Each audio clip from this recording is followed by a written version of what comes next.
Hello everyone, welcome to English Shorthand classes. Exercise 6. Get ready for the dictation. Start. We used to know, for example, what belligerency was. Belligerency, I believe, is defined as waging a regular and recognized war. It must be regular and it must be recognized. Otherwise, I suppose it is guerrilla fighting, which is not belligerency.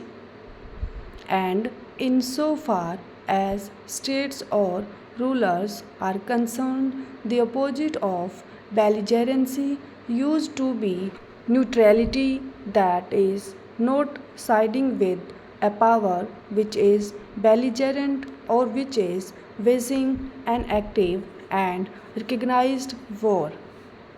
Yet, delegates here must know how vaguely the word neutrality or neutralism, as it is sometimes called, is used now, sometimes as a term of abuse, sometimes in a different way, but mostly in a manner which does not describe what is meant exactly. As I understand the terms belligerency and neutrality in relation to powers refer to a state of war or to countries not joining a war. But as everyone knows, these words are used even when there is no active war. If a country is supposed to be neutral today, then presumably some other country which is not neutral should be described as belligerent. And yet, that would be a wrong description because the other country is not engaged in regular or recognized warfare. I do not quite know how international law or jurists of repute would define what is called Cold War, which is presumably some kind of suspended belligerency. All these developments create problems for politicians and statesmen. I do not suppose that juristic definitions solve such problems. Nevertheless, they might clear the air a little, and I hope that an eminent body of scholars and jurists will throw light on these terms so that at least our thinking may become straight.